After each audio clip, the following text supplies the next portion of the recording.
The leather couch in Dr. Mitchell's office squeaks as I shift uncomfortably. I'm Zoe Coleman, 35, and this is my weekly ritual of pretending I have my life together. My perfectly pressed suit and meticulously styled brown hair tell one story, while my trembling hands tell another. "Tell me about Ava again," she says, tapping her pen against the notepad. I close my blue eyes, seeing my mirror image, yet not quite. Same face, same eyes, but Ava wore rebellion like I wore designer suits. "My twin sister," I say, my voice steady despite the storm inside. "She's been gone 3 years now, left Sacramento without a goodbye." The clock ticks loudly in the silence. Outside, autumn leaves dance past the window, reminding me of Ava's wild spirit. I'd chosen law school, corporate success, and a life that would make our parents proud. She'd chosen art, adventure, and women who made her smile. "And how do you feel about the upcoming community talent show?" Dr. Mitchell's question pulls me back. "It's just pro bono work," I say, straightening my blazer. The firm encourages community involvement. The lie tastes bitter. Truth is, I'd seen the flyer with Tiffany Barnes's name on it. Local dance instructor, featured performer. Something about her photo had made my heart skip. Later that evening, I sit at my baby grand piano, fingers hovering over the keys. The piece I've chosen is safe, classical, controlled, everything I am, or pretend to be. My phone buzzes with a text from Mom. "Heard from Ava, she's coming home." The news sends me into a spiral of memories. Matching dresses we fought against wearing, secret cigarettes behind the school gym, the day Ava came out and our parents' world imploded. I'd stood silent, watching her pack her bags, my own secrets locked away so tight they were suffocating me. At the community center, during rehearsal, I first see Tiffany, blonde hair caught in a messy bun, green eyes that catch the light like gems. She moves across the stage in ways that make my carefully constructed walls tremble. When she smiles and waves, I nearly miss a note. "You must be Zoe," she says during break, extending a hand. "I've heard about your work with the Youth Legal Aid Program." Her touch lingers longer than necessary, or maybe that's just my imagination working overtime. We talk about music, dance, the upcoming show. She laughs at my attempts at humor, and something inside me starts to unravel. The evening ends with promises to meet for coffee, to discuss the show's finale. As I drive home, my phone rings. Ava's name flashing on the screen. I let it go to voicemail, but her message plays in my head anyway. "Hey sis, guess who's coming home to shake things up?" In bed that night, I stare at my ceiling, thinking about Tiffany's grace, Ava's impending return, and the carefully constructed walls of my life. Tomorrow, I'll return to my corner office, to client meetings and case files. But tonight, in the darkness, I admit what I've known since I saw Tiffany dance: something is about to change. The talent show is in 2 weeks. Ava arrives in 3 days, and I, Zoe Coleman, am terrified of both. The stage lights are harsh, making my palms sweat against the polished piano keys. I've performed Chopin's Nocturne countless times, but tonight feels different. Maybe it's because Tiffany is watching from the wings, or because somewhere in the audience, Ava might be sitting, judging my predictable choice. My fingers find their rhythm, and the music flows. Through the glare, I catch glimpses of Tiffany stretching, preparing for her performance. Her leotard catches the light, and I almost stumble over a passage I've known by heart for 20 years. When the final notes fade, there's a moment of silence before the applause. I stand, bow, and hurry backstage, nearly colliding with Tiffany in the narrow corridor. "That was beautiful," she whispers, steadying me with a hand on my arm. So controlled, yet so passionate underneath. Her words make me shiver, and I wonder if she's still talking about the music. "Break a leg," I manage to say, but I don't move away. We're standing too close in the darkness, her breath warm against my cheek. For a moment, I think she might, but then they're calling her name. Watching her dance is like witnessing something holy. Her contemporary piece tells a story of breaking free, of finding yourself in the chaos. Every movement speaks to something buried deep inside me, something I've been trying to ignore for years. After the show, we end up at Midnight Brew, the only coffee shop open this late. Tiffany's still in her dance clothes, an oversized sweater thrown over her leotard. Her hair's coming loose from its bun, and I fight the urge to tuck a stray strand behind her ear. "So, twin sister coming home?" she asks, wrapping her hands around her mug. "That must be interesting." I laugh, but it's hollow. "Ava's always been the interesting one. She's the artist, the rebel, the one who... I stop myself, but Tiffany's eyes are kind, encouraging. The one who was brave enough to be herself. And who are you, Zoe Coleman? She leans forward, and I catch the scent of her perfume mixed with sweat from the performance. Behind the suits and the perfect posture? Before I can answer, my phone buzzes. Ava's text reads, "Surprise, sis. I'm already here. Coming to your office tomorrow. Time we talked." Damn, I mutter, showing Tiffany the message. She reads it, then reaches across the table to squeeze my hand. The touch sends electricity through my arm, and when our eyes meet, something shifts in the air between us. "You know," she says softly, "my studio's open tomorrow evening if you need an escape. We could work on that finale piece we discussed." I should say no. I should focus on preparing for Ava's visit, on the case files piling up on my desk, on maintaining the careful order of my life. Instead, I hear myself say, "I'd like that." Walking to our cars, we linger in the empty parking lot. Tiffany turns to me, her green eyes reflecting the streetlights. "You played beautifully tonight," she says, stepping closer. "But I think there's a wild symphony inside you, just waiting to break free." Her words echo in my head during the drive home, competing with thoughts of Ava's return. In my driveway, I sit with the engine off, remembering the way Tiffany moved on stage, the warmth of her hand on mine, the invitation in her eyes. My phone lights up again, another text from Ava. "Hope you're ready for some truth-telling, big sis. Time to shake up that perfect little world of yours." I rest my forehead against the steering wheel, caught between terror and exhilaration. Tomorrow, my carefully constructed world will begin to crumble, and for the first time in my life, I'm not sure I want to stop it. Sunday dinner at our parents' house has always been a battlefield disguised as tradition. Tonight, with Ava back, the tension crackles like static before a storm. Mom's china clinks too loudly as she serves pot roast, her lips pressed into a thin line. Ava sits across from me, her brown hair now streaked with purple, a small rebellion that makes Mom wince. 3 years haven't changed her much. She still has that defiant glint in her blue eyes, the one I used to envy. "So," Dad breaks the silence, "how long are you planning to stay this time?"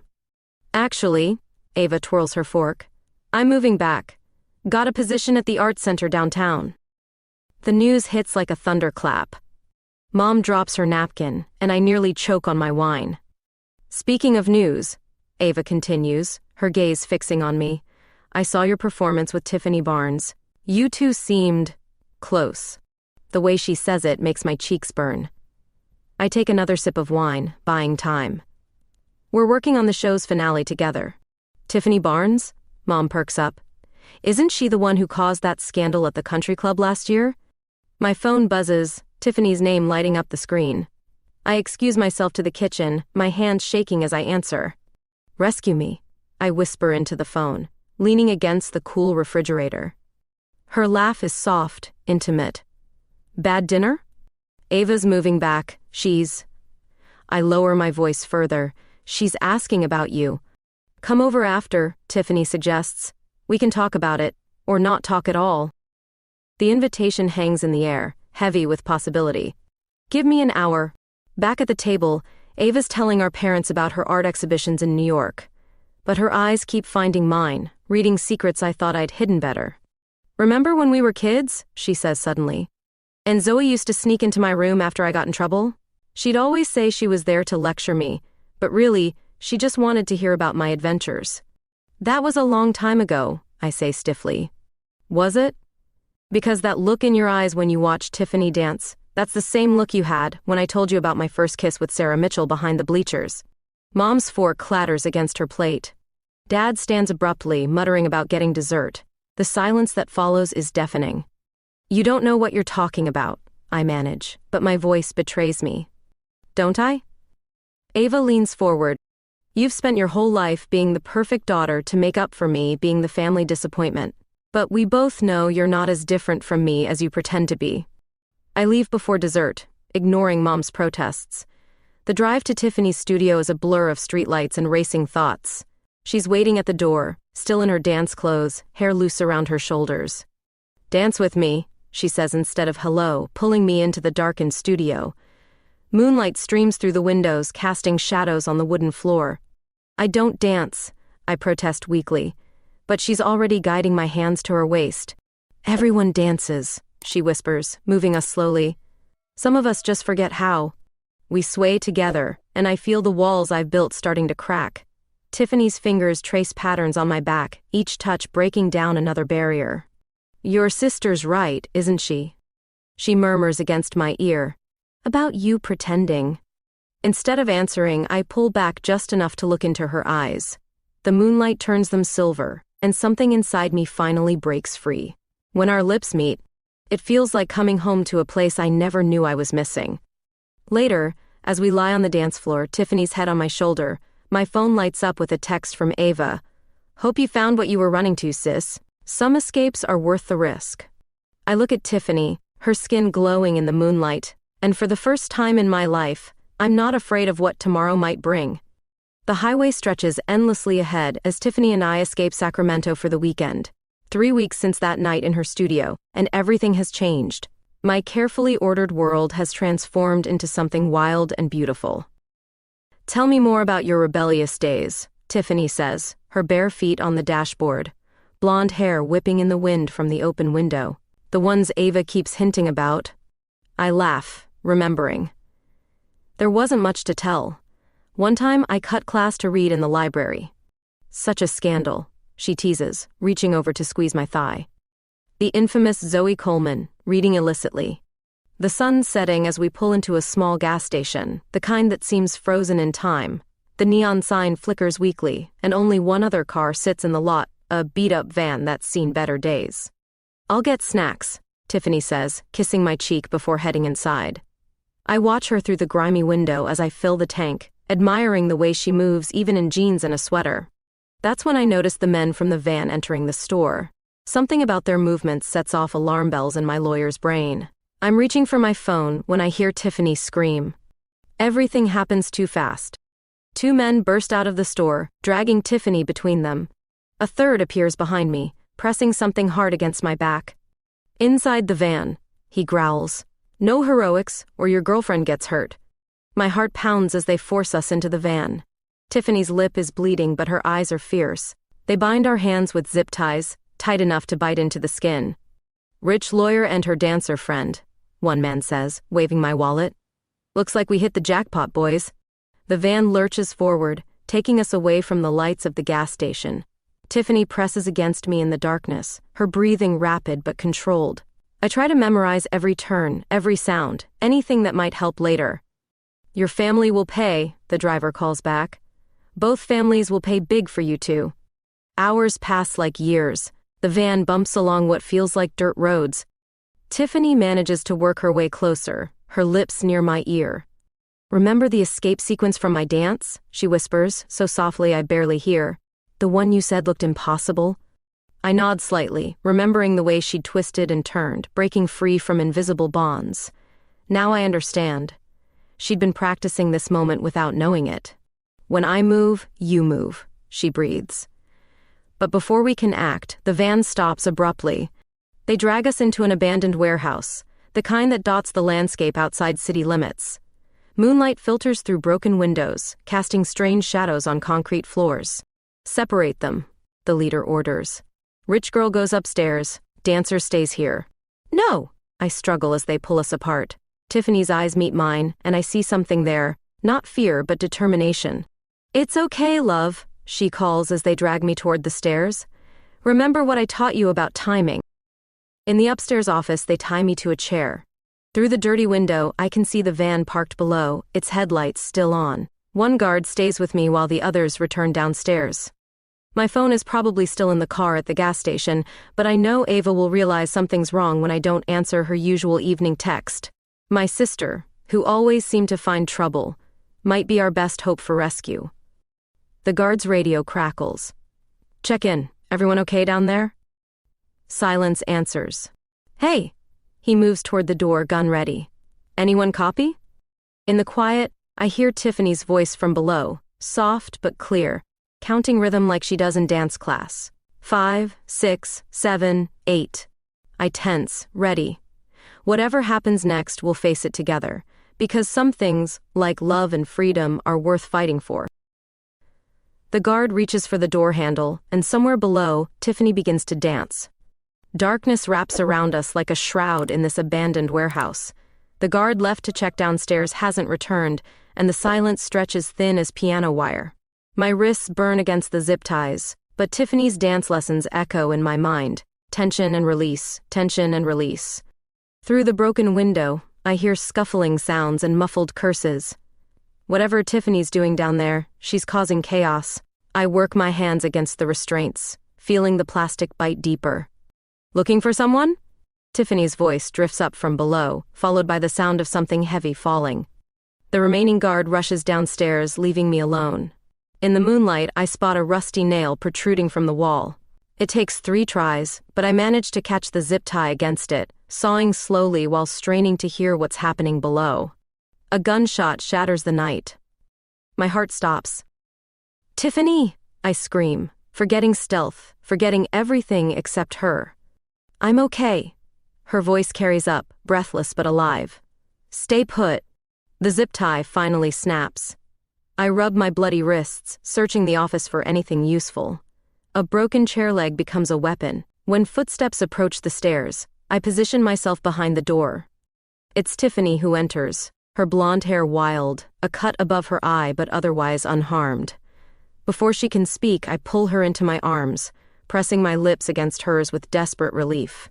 "How did you—" "Dance training includes stage combat," she whispers against my mouth. "Plus, they didn't expect the quiet dancer to fight back." We barricade ourselves in the office when we hear vehicles approaching. Through the window, we spot our kidnappers regrouping outside, joined by more men. "They'll come back with reinforcements," Tiffany says, her hand finding mine in the darkness. "We need to move." The office has another door leading to a fire escape. Rust flakes off as we test our weight against it.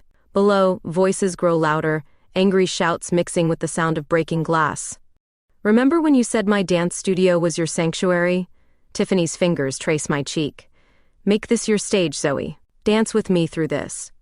In the dim light, her green eyes hold mine, and suddenly I'm not afraid anymore. We move together, silent as shadows, across the fire escape. Each step is a dance move, each pause a held breath. We make it to the roof just as they breach the office. The night air carries their curses up to us. Tiffany leads us across connecting rooftops, her dancer's grace keeping us steady above the 30-foot drop. "There!" A shout from below. Flashlight beams sweep the roofline. We duck behind a ventilation unit, pressed together in the shadows. Tiffany's heart pounds against mine, her breath warm on my neck. In this moment of danger, I've never felt more alive.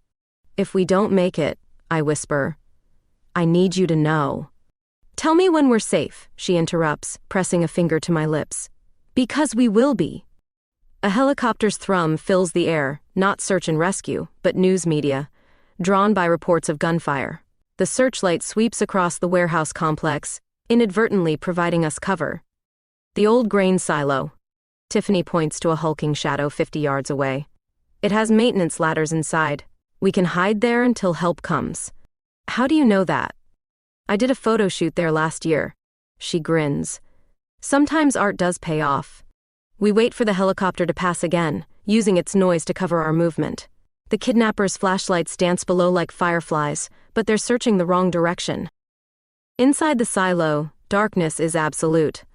We climb the metal rungs slowly, our hands finding each other between movements. At the top, a maintenance platform offers shelter and a view of the surrounding area. "Ava will figure it out," I say, more to convince myself than Tiffany. She always knows when something's wrong. "Your sister's not the only one looking," Tiffany replies, pulling me close. "The dance community is tight-knit. They'll notice I'm missing." In the distance, sirens begin to wail. Whether they're coming for us or just passing by, their sound gives us hope. We huddle together on the platform, sharing warmth and whispered promises of tomorrow. "When we get out of here," Tiffany murmurs, her lips brushing my ear, "I'm teaching you that escape sequence properly." Despite everything, I laugh softly. "I think I prefer being tied to you rather than escaping." Her answer is a kiss that makes me forget about the danger, the cold, everything except her touch. Below, flashlights continue their frantic dance, but up here, We've found our own rhythm in the darkness. Thunder rolls across the sky as rain begins to pelt the metal silo. Our kidnappers' voices carry up through the darkness, growing more desperate with each passing hour. Tiffany shivers against me, her dance clothes offering little protection against the cold. "We need to move," she whispers, her lips brushing my ear. "They'll check here eventually." A flash of lightning illuminates the landscape, revealing a path through the warehouse complex. In the distance, dense woods promise shelter. The rain works in our favor, masking our movements and washing away tracks.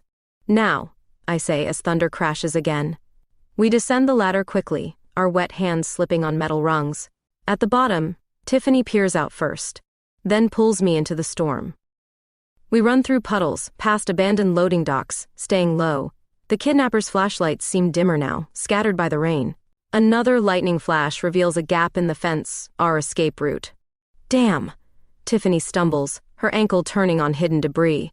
I catch her before she falls, but her face contorts in pain. "I can't run," she says, testing her weight. "You should go." I silence her with a fierce kiss. "Together, or not at all." Supporting her weight, we make slower progress toward the woods. The rain becomes a deluge, plastering our clothes to our skin. Behind us, shouts indicate they've discovered our absence from the silo. We reach the tree line just as flashlight beams sweep our direction. The dense undergrowth offers cover, but moving through it with Tiffany's injury proves challenging. Each step brings a barely suppressed whimper of pain from her lips. Through the darkness, I spot a shape, an old hunting cabin, half hidden by overgrown vegetation. The door hangs loose on its hinges, but it's shelter. Inside, the cabin smells of damp wood and abandonment. One small room, a broken chair, and what might have once been a bed frame. But it's dry, and the thick trees hide us from view. "Let me look at that ankle," I say, helping Tiffany to sit against the wall. She catches my hands, pulling me closer instead. "It can wait," she breathes, and then we're kissing like we might never get another chance. Rain drums on the roof as clothing falls away. In the darkness, touch becomes our only language. Tiffany's hands map my skin like she's memorizing a dance, and I follow her lead, learning steps I've only dreamed about. Later, wrapped in what we could salvage for warmth, we listen to the storm and our pursuers growing more distant. "Tell me something true," Tiffany whispers, her head resting on my chest. "I've been falling for you since I first saw you dance," I admit. "It terrified me." "And now?" "Now I'm only terrified of losing you." A branch snaps outside. We freeze, holding our breath. Flashlight beams dance between trees, but the heavy rain keeps them from venturing too close to the cabin. "They'll have to stop searching soon," I whisper. The storm's getting worse. Tiffany shifts, wincing as she moves her ankle.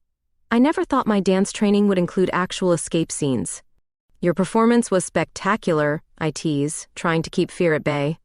"Though I prefer your usual venues." She laughs softly, then grows serious. "When we get out of here?" "When?" I emphasize, holding her tighter. "When we get out of here," she continues. "No more hiding, no more perfect lawyer facade. Just us, being real." Lightning flashes again, illuminating her face. In that brief moment, I see everything I want for my future reflected in her eyes. "Just us," I agree, sealing the promise with a kiss. The storm rages on, but in our hidden shelter, we've found something stronger than fear.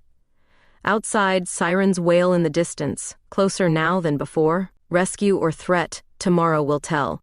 But tonight, in this cabin, we dance our own dance of survival and love. Tiffany drifts to sleep in my arms, her breathing steady despite her injury. I stay awake, watching shadows move past our sanctuary, holding her close, and praying that dawn brings salvation instead of discovery. The helicopter's searchlight cuts through the pre-dawn darkness like a blade, sweeping across the forest in methodical patterns. Tiffany stirs in my arms, her ankle swollen but her spirit unbroken. We've survived the night, but morning brings new challenges. "There." A voice calls from outside. "Tire tracks leading to these woods." We press ourselves against the cabin's back wall, hearts racing in sync. The helicopter circles closer, its spotlight illuminating trees through gaps in the roof. That's when I notice something. The search pattern isn't random. "That's not their helicopter," I whisper, recognition dawning. "It's search and rescue. Look at the flight pattern, it's systematic. Tiffany squeezes my hand. Should we risk it? Before I can answer, a familiar voice carries through the trees. Zoe, Tiffany. Ava, I breathe, tears springing to my eyes. My wild sister, who always seemed to find trouble, has found us instead. We hear teams moving through the forest, calling our names. But after everything, caution makes us hesitate. Tiffany pulls me close, her lips brushing my ear. Together? I nod. Together. We make our way to the cabin's door. Outside, flashlight beams dance between trees, but these move with purpose, not menace. I help Tiffany hop forward, supporting her weight. Here, I call out, my voice cracking. We're here. The response is immediate. Lights swing our way, footsteps rush forward. Ava appears first, her purple-streaked hair wild, her face lined with worry. Behind her, police officers and rescue teams converge. You impossible, wonderful idiots, Ava cries, throwing her arms around us both. Do you know how long we've been searching? The next hours blur together. Medical teams check us over, particularly Tiffany's ankle. Police take statements. The helicopter keeps searching, looking for our kidnappers who fled during the night. In the ambulance, they try to separate us for transport. Tiffany's grip on my hand tightens. She stays with me, she says with such authority that no one argues. At the hospital, reporters gather like vultures. Through the window of our shared room, we watch them circle the parking lot, hungry for the story of the lawyer and the dancer who escaped their captors. Your sister's been amazing, a nurse tells me while checking my vitals. She convinced the police to search this area when they wanted to look elsewhere. Said something about you two always hiding in the woods as kids. Ava appears in the doorway, coffee in hand. Remember that fort we built when we were 12? She asks, settling into a chair. The one behind old Miller's property? I figured if you were running, you'd look for something familiar. You always did know me better than anyone, I say, reaching for her hand. Until now, maybe? My eyes find Tiffany's across the room. Oh, please, Ava snorts. I knew about you two before you did. The way you watched her dance? Classic gay panic, sis. Tiffany laughs, then winces as the doctor wraps her ankle. Just a sprain, he announces. You'll be dancing again in no time. A detective enters, his face serious. We've caught 2 of them, he says. The others won't get far, but we'll need you both to make statements when you're ready. Later, Ava interrupts, standing protectively between us and the door. They need rest first. When we're finally alone, Tiffany's bed pushed close to mine despite hospital regulations, she turns to face me. Your sister's right, you know, she says softly. About knowing before we did. That first day at the talent show when you played Chopin. I saw something in you that called to me. I was so afraid, I admit, reaching across the gap between beds to touch her face. Not just these past days, but before, afraid of being who I really am. And now? The morning sun streams through our window, painting Tiffany in gold. Outside, the world waits with its questions and cameras, its judgments and expectations. But here, in this moment, everything is crystal clear. Now, I say, pulling her closer for a kiss that makes the heart monitor skip. I'm not afraid of anything. Ava's voice carries from the hallway, where she's running interference with reporters. My wild sister, my protector, my mirror image who showed me how to be brave. In the quiet of our hospital room, Tiffany and I hold each other, survivors of more than just a kidnapping. We've survived fear itself, emerging stronger, truer, more ourselves than ever before. Think they'll let us choreograph a dance about this? Tiffany murmurs against my shoulder. I laugh, feeling lighter than I have in years. Only if I get to play the piano accompaniment. The nightmares come without warning. I wake gasping, sheets tangled around my legs, the phantom sound of rain on a metal silo roof echoing in my ears. But tonight, I'm not alone. Tiffany's arms wrap around me, her warmth anchoring me to reality. Same dream? She whispers, her fingers tracing soothing patterns on my back. Different this time, I manage between breaths. We didn't make it to the cabin. They found us in the woods. It's been 2 weeks since our escape. Tiffany's ankle is healing, though she still walks with a slight limp. She's moved in temporarily, neither of us wanting to be apart after everything that happened.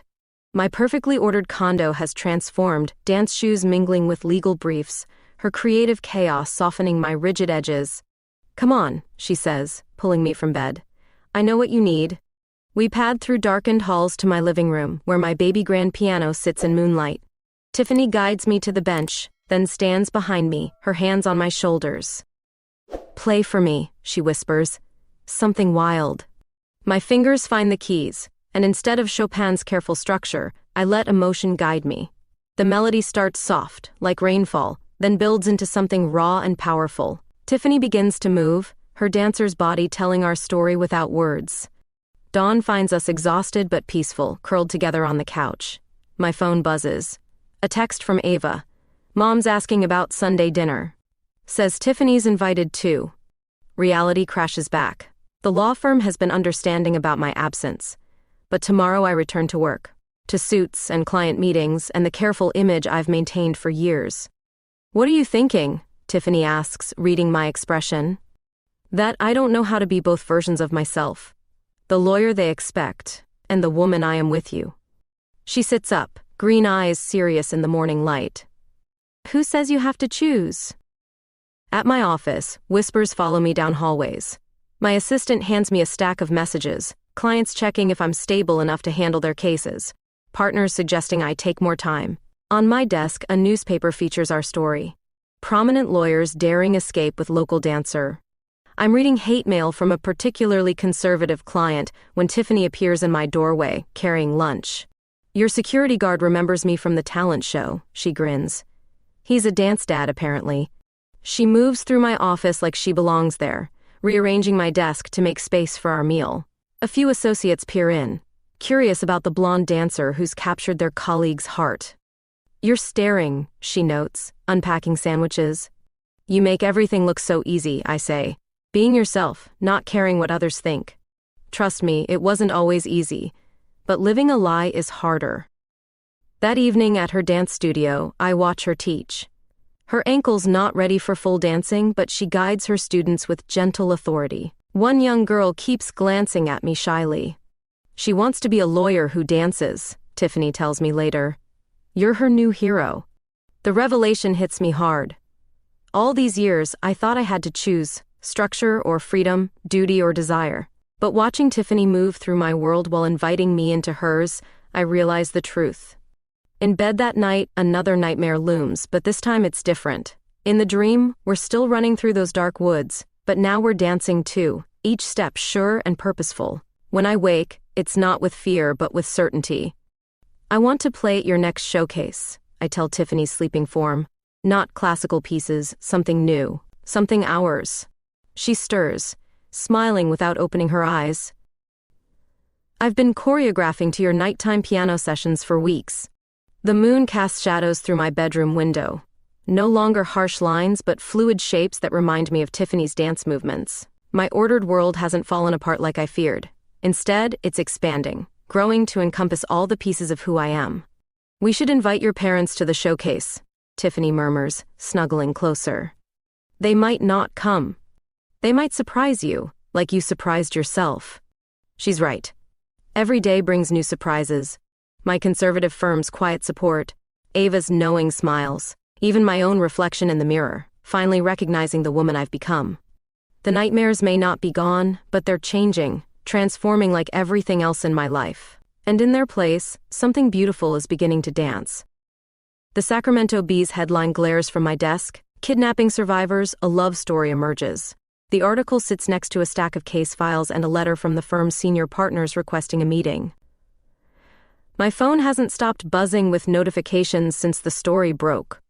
Your 9 o'clock is here, my assistant announces, her expression carefully neutral. Mrs. Harrison.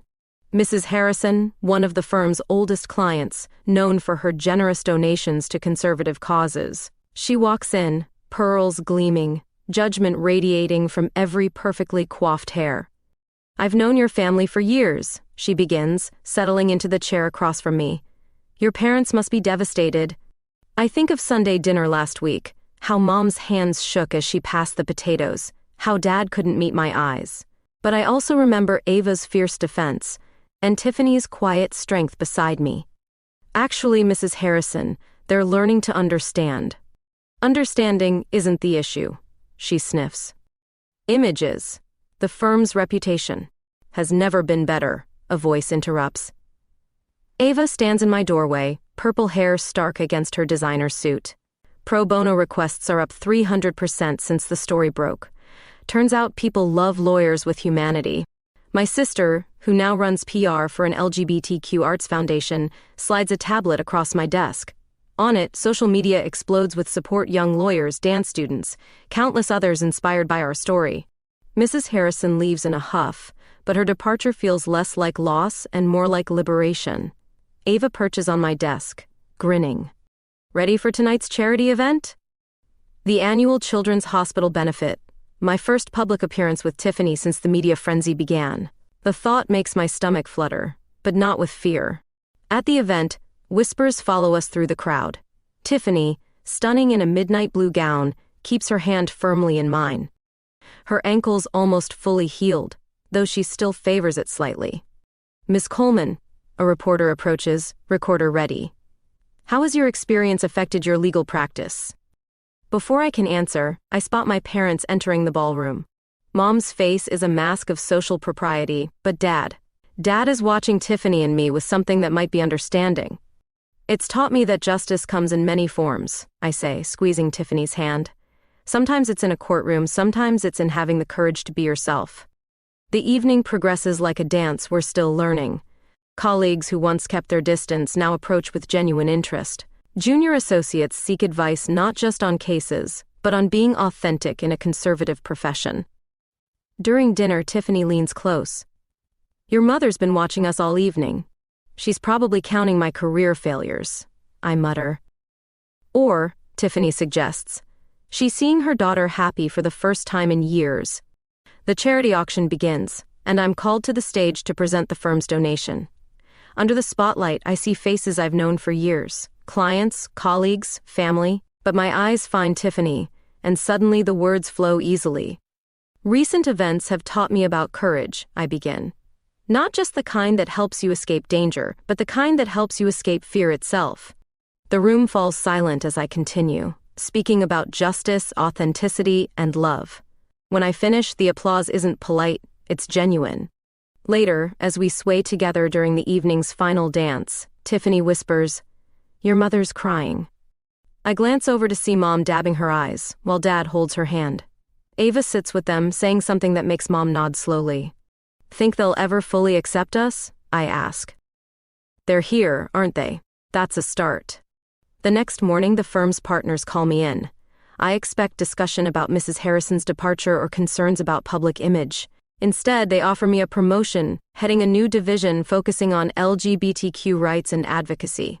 Your recent publicity has shown us a gap in our services, the managing partner explains. And you've proven you have both the legal expertise and the personal understanding to lead it. That evening, watching Tiffany teach her advanced class, I feel the last pieces of my old life and new life clicking into place. One of her students, a young lawyer from my firm, catches my eye and smiles in recognition. Sometimes, Tiffany says later, as we walk home under Sacramento's stars, the best dance is the one you didn't plan. She's right. Every step that led us here, the kidnapping, the escape, the media storm, was unplanned. But like the best dances, it's created something beautiful in its chaos. My phone buzzes with a text from Mom. Dinner next Sunday? I'd like Tiffany to teach me that pasta recipe she mentioned. Progress comes in small steps, like a dancer learning new choreography, but we're moving forward, and that's all that matters. 6 months after our escape, Ava and I sit in our childhood bedroom, sorting through old photographs.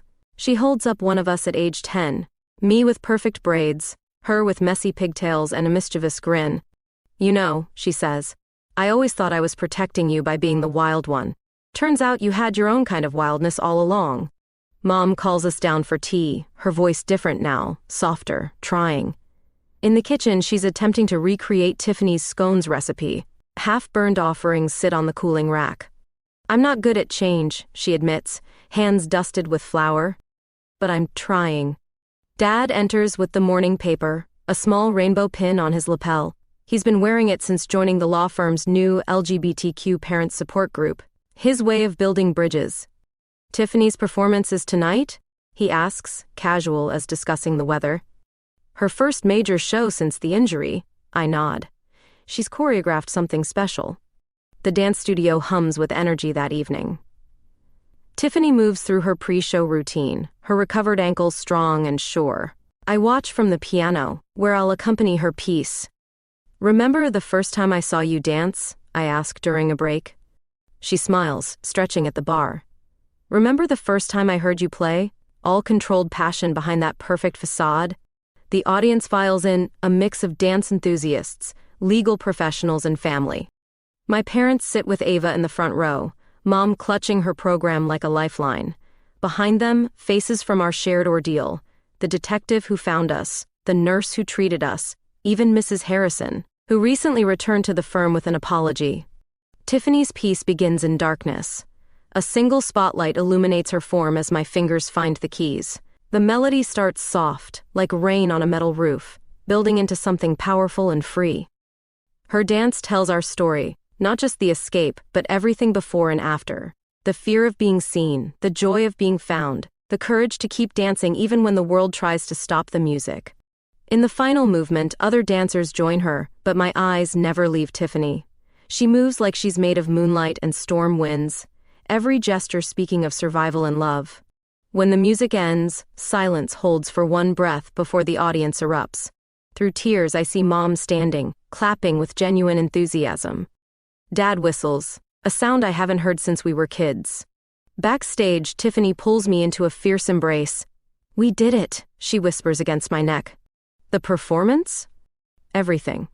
Later at the reception, Ava raises her glass.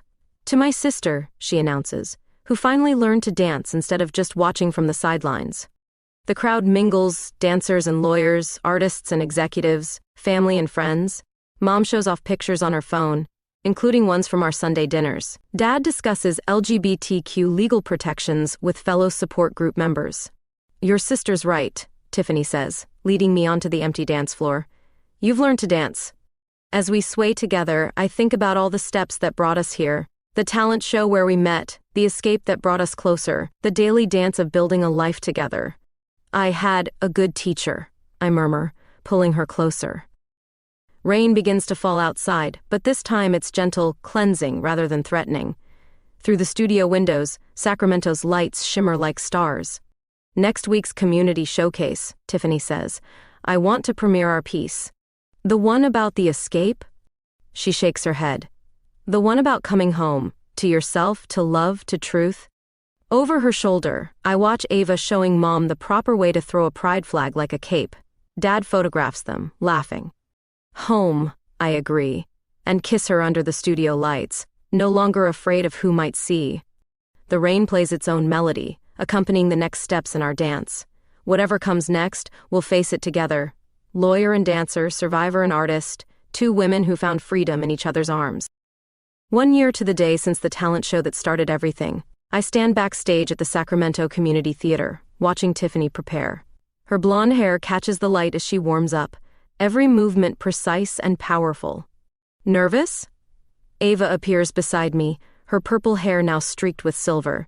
She's wearing a Pride in the Arts t-shirt from her foundation.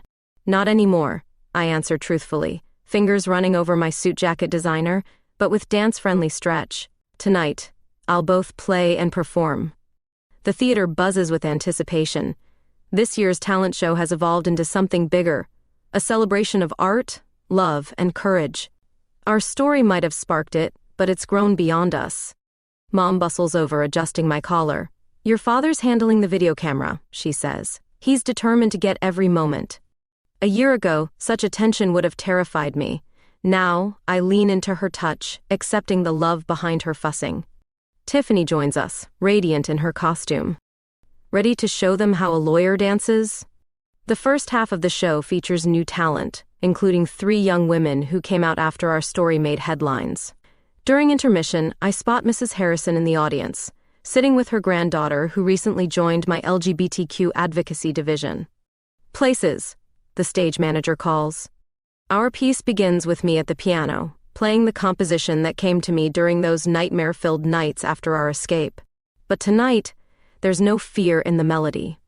Tiffany emerges from the shadows, her movement telling our story. When the music shifts, I rise from the piano, joining her in the choreography we've practiced for months. The audience gasps, the conservative lawyer dancing with her love. But their surprise turns to appreciation as we move together, our bodies speaking what words never could. Near the end, other couples join us, same-sex, mixed race, all kinds of love taking flight on stage. Among them, 2 survivors from our support group, dancing their own stories of triumph. The final note fades into perfect silence before applause thunders through the theater. Through happy tears, I see Dad standing, his rainbow pin catching the stage lights. Mom's beside him, crying openly now, pride replacing her former shame. Backstage, Ava hugs us both. "You've started something beautiful," she says. "Look." She shows us her phone, social media exploding with photos and videos of our performance. Messages pour in from people finding courage in our dance. At the reception, Tiffany and I greet well-wishers, our hands intertwined. The young lawyer from her dance class approaches, now teaching her own legal professionals dance workshop. "You showed us it's possible," she says, "to be everything we are." Later, under Sacramento's starlit sky, we walk to our favorite cafe, the one where we first talked after last year's show. The same barista serves us, winking as she adds extra whipped cream. "Remember what you asked me that night?" Tiffany says, green eyes sparkling. "About who I really was? And you turned it back on me." I laugh. "Best question I never answered. So answer it now." I look at her, my dancer, my savior, my love, and feel the truth rise easily. I'm Zoe Coleman, lawyer, dancer, survivor, lover, finally, completely myself. She pulls me close, our bodies finding their natural rhythm. Perfect answer. Through the cafe window, we watch Sacramento's nightlife pulse and flow. Somewhere out there, other stories are unfolding, other hearts finding their truth. "Next year's show," Tiffany murmurs against my hair. "I thought we could." "Yes," I answer before she finishes. "Because that's what we do now. Dance forward together, into whatever comes next." The night wraps around us like a gentle embrace as we walk home. No more running, no more hiding. Just the steady beat of our hearts, the warmth of our joined hands, and the endless dance of love that brought us here. Above, stars wheel in their ancient patterns, witnessing our story, one of many in this vast, beautiful world. But it's ours, and we're still dancing. Together, we've learned that love isn't just about surviving. It's about thriving, growing, dancing through every storm until you find your way home. And home, we've discovered, isn't a place at all. It's this 2 hearts beating in time, moving through life's choreography with grace, courage, and endless love. The end.